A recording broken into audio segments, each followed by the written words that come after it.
Hello people, John the Biker here, welcome to the channel. Join me today on a test ride review of the 2021 Kawasaki Vulcan S 650. So this is the kind of bike that you're interested in, please stick around. So the 2021 Kawasaki Vulcan S is a bike that I've been interested in quite a while. When I first started riding motorcycles on my CVT, this is one of the ones that caught my eyes straight away, and I think it's because it's got that cruiser style look to it, and it is a cruiser essentially, but it's not like a proper cruiser like your Harleys and Indians etc, but I think it's a good alternative to those.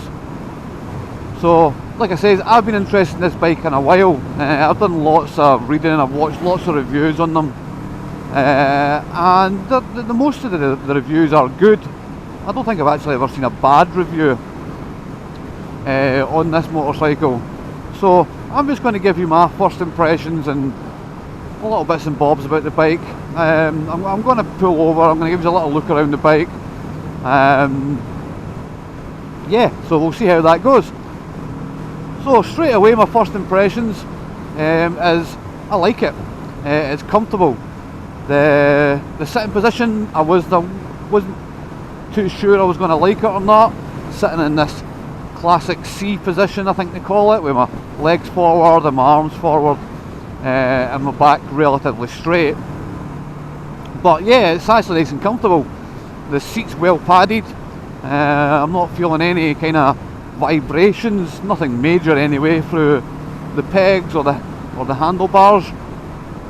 The handlebars themselves seem fairly wide actually. I didn't think they'd be as wide as this, but yeah, it's actually something it feels quite familiar driving my Versys 650. The mirrors themselves, they're not too bad. I don't know if I like the look of them, but I'm pretty sure that's something that can be changed relatively easy. But there's no vibrations in the mirrors. I've got a decent view behind me. Obviously this is like a cruiser naked bike, so wind protection there's not any, but this headlight, there seems to be like a little cowl thing around it. I'll show you when I get off. And it seems to be deflecting most of the wind off of me. I'm still getting obviously a lot on my chest, my shoulders and on the helmet, but it's not terrible. Pleasantly surprised with that actually. I thought it was going to be a lot worse. Now I don't do a lot of miles on the motorway. I'm just coming down this A8 to A92 heading towards Cowdenbeath and Dunfermline way, just so I can get on a nice little road that I know, a nice twisty road. But the bike itself it's actually sitting pretty nicely on the motorway. Well, it's not a motorway, sorry, it's a dual carriageway, but it's sitting pretty nice. Feels stable enough. Now the engine in this bike is an engine that I am familiar with. It's essentially the same engine that's in my bike, the Versys 650, and obviously the ER6 650. So it's an engine that I am familiar with, even though this one has been slightly detuned. Obviously it's probably got more low down grunt in it, trying to stick with the cruiser mentality I think. But yeah, the engine seems pokey enough. I'm sure I'll get more fun with it when I get on this back road. I'm just going to be getting off this dual carriageway any minute now, whilst Mr. Policeman takes my picture. So yeah, the bike itself, there is a lot of familiarity with this. Now this bike is literally brand new, it's only done 260 miles. They only got this bike in a few weeks ago as a demonstrator. I had been wanting to ride this a lot earlier than now, but they were having trouble with stock and things like that. So Yeah, it took me a while. So the Vulcan 650, as it suggests, is a 650cc. This bike produces 61 horsepower and about 63 newton meters of torque. The gearbox is just your standard 6-speed wet multi-disc gearbox, and it feels pretty smooth. I'm not feeling any clunkiness through the gears. Everything's nice and smooth. Like I said, the engine's, when you start to wind it up, you can hear it. It's got a nice sound to it. And obviously, this has got the stock exhaust in it, so maybe a bit of a louder exhaust might do the trick, make it sound a little bit better. But it doesn't sound bad. Now I don't know if you'll be able to hear it through the microphone in the helmet, but I can hear it, and I can feel the grunt when I start to wind it up. So handling wise, the front suspension isn't adjustable, I believe. I will double check it when I stop. And the rear suspension is only going to be adjustable for preload only, I'd imagine. Now, I've not done anything to the suspension. Obviously I only picked it up about 15-20 minutes ago now. But the bike feels perfectly balanced for me. I'm not having any problems with it. It's definitely holding the road fairly well, or very well I should say.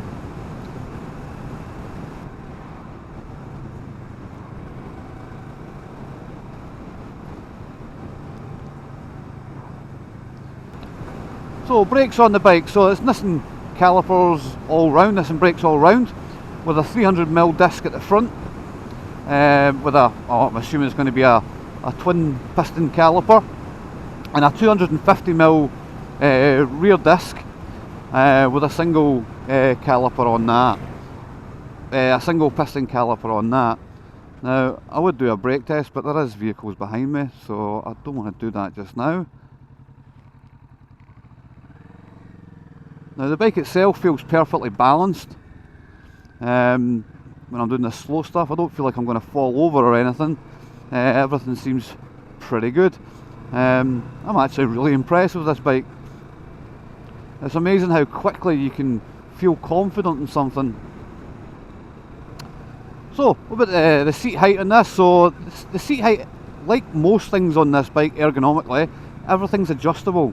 So, what I mean by that is the handlebars can move forward and backwards, the foot pegs forward and backwards, and the seat forward and backwards, and also up and down, I'd imagine. Now, the lowest seat height setting on this bike apparently is 705mm, so it's very low to the ground, but like I said, it is meant to be a cruiser, so it's meant to be low, and it definitely does that. Electronics on the bike, well, it's quite an easy one. There's not really that much on it. It's got the same kind of dashboard or instrument panel as my Versys. The digital part of it is slightly differently set up, but I quite like the analog and digital display, like kind of break it in half. So on the digital display, obviously you're getting all the things you need, like your speed, fuel, mileage, clock, and it's got this little eco thing that tells you when you're driving economically. The only real difference between this and my Versys is this has got a gear indicator on it, which is pretty good. I quite like gear indicators. The bike's obviously got ABS, and that's really it. I don't even think it's got LED lights, it's just got standard lights all round, maybe an LED headlight. Again, I wasn't planning on taking this bike out, so I only had a little while to do a little bit of research. It was kind of on the fly that I just dropped into Kawasaki, and they agreed to let me take it out. So I think what I'll do is I'll find somewhere to pull over and give you a little look around the bike. We're right in the middle of holiday season here in Scotland, so the roads are fairly busy. We've had some really good weather the last few weeks. This is probably the cloudiest I've seen it today. It's probably the cloudiest I've seen it in quite a while.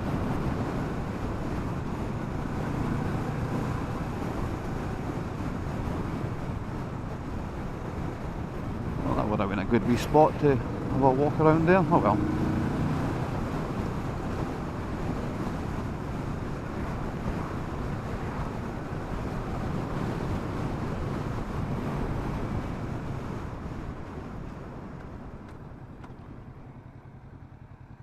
We'll just nick in here for 5 minutes. There's not going to be any problems. I'm not imagining a turning circle and this is going to be fantastic. In fact, oh, that's actually pretty good. I don't think I could do that with my feet fully forward at this point. I've never ridden a motorcycle with forward controls. So we'll just pop it here just now. So it will only be a few minutes. I'm sure the farmers will be fine. Neutral, easy to find. Centre stand, obviously because it's so low, is easy to find.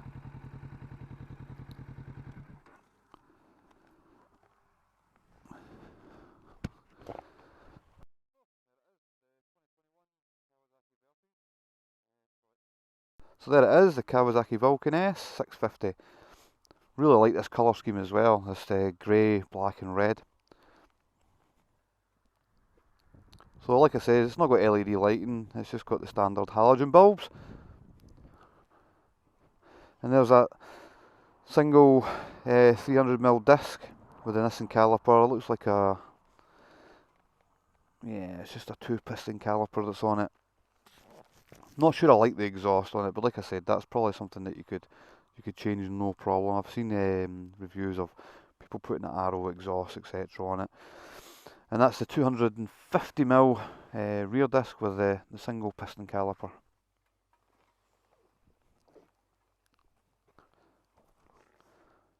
Yeah. So the ergonomic things I was telling you about, I said I'm not 100% certain how they do it, but I'm assuming these handlebars just you know, pivot forward and backwards. And as for the foot controls, there is 3 settings.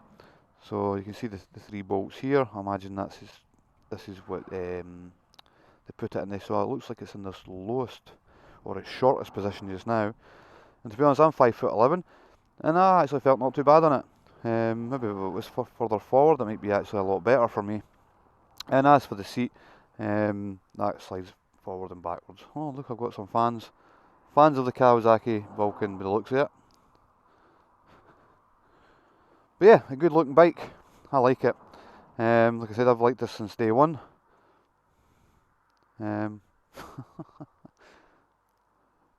Cows are really, really curious creatures. Very nosy.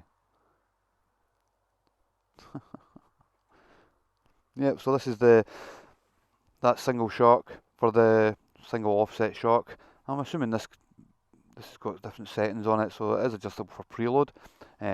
But the front suspension is not adjustable by the looks of it. Oh, someone's thinking he's missing out in the fun here. Cows are funny.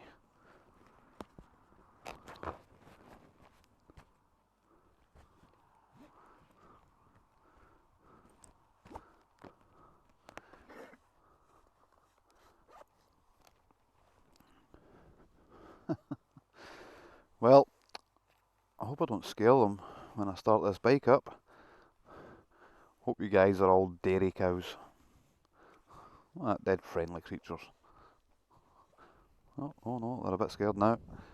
Right, I'm sorry guys. No, well maybe used to tractors and that going about. Anyway, see you later fellas.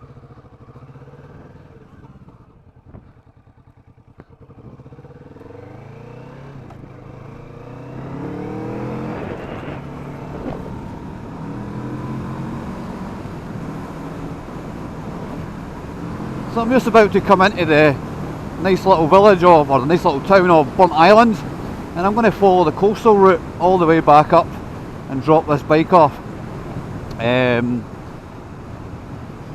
Well, eventually drop off I guess. I've got it for a little while still.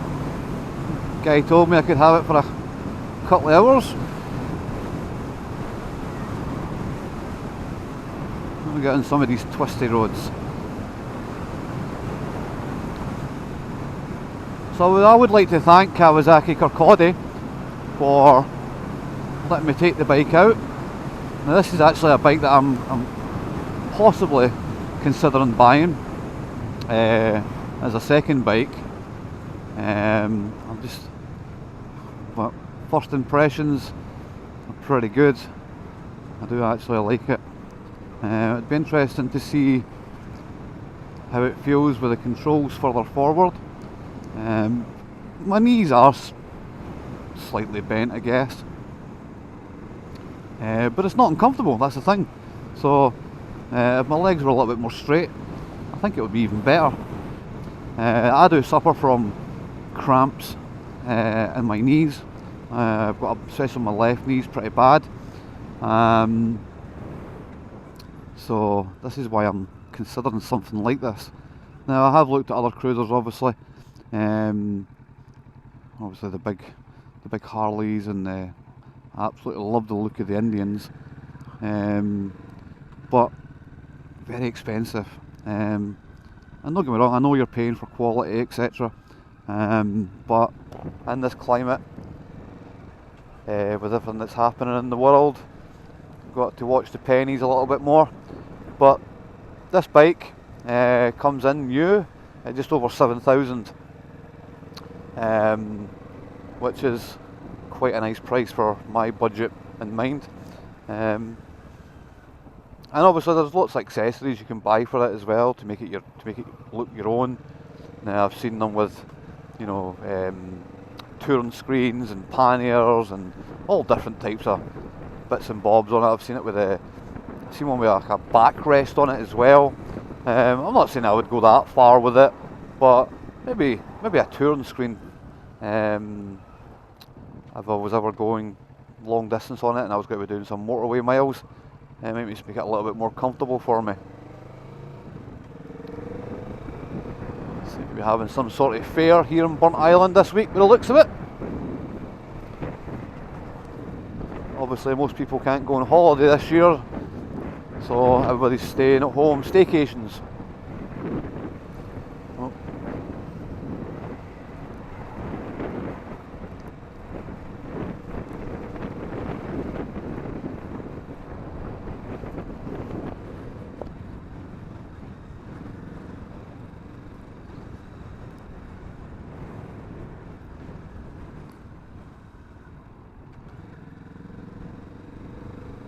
The bike really does have a nice grunt to it. Just cruising along here in third gear, 25 miles an hour.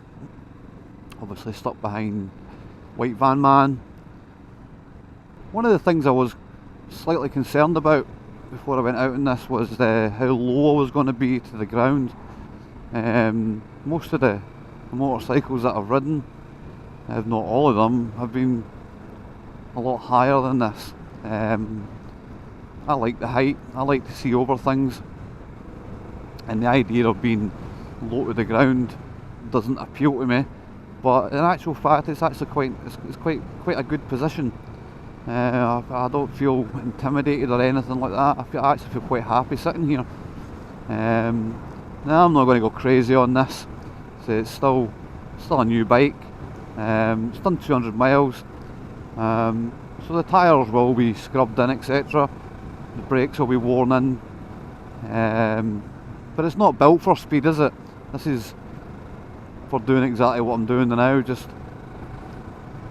scooting along, running about 30 mile an hour, 35, and just enjoying the experience. And I've got to admit, I really am. First cruiser type bike I've ever ridden, so yeah, maybe I'm just smitten by it because it's so easy, but it really is nice.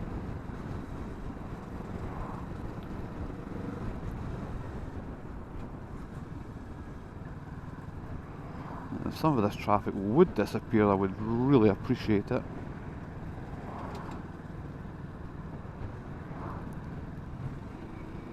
And the problem with this stretch of road is, well, as you can see, it's all twisty and you can't see very far, and I don't like to overtake unless I know I can get to where I need to get to. But this van doesn't seem to want to be overtaking this cyclist at all. You could have got round him a few times there. This is a problem as well, that people say, oh, you can't cross these solid white lines. Well, actual fact, you can cross those solid white lines if the vehicle, if whatever you're trying to overtake is doing less than 50% of the speed limit.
So if you've stuck around to the end, I'd like to thank you again. That was a fairly quick review of the Kawasaki Vulcan S 650. I'm still learning how to do all this kind of stuff. Still trying to figure out the best way to do it. But I do hope you enjoyed it. If you've got any comments you'd like to make, please do so. If you liked the video, please hit the like button. My next video will probably be another review, because when I drop this bike off, they're going to try and give me the new Versys 1000 to take out for a little while. So I'm just heading back there just now, so hopefully, fingers crossed. Now I am going to be doing some more videos in the next couple of weeks. We're doing the NC 500 in 2 or 3 weeks time. I can't remember exactly when it is. Second week in August, something like that. So there's a bunch of us going to do that. I think there's 4 of us going up to do that. I've also got an experience day booked with Harley Davidson in Edinburgh, so I'm going to be going out and having some fun on a few of their bikes. And then I've also been in contact with Yamaha, and they're letting me take out the new Tracer 9. Another bike that I've been quite interested in for quite a while. So, once again, thanks very much for sticking around to the end if you're here, and ride safe, folks.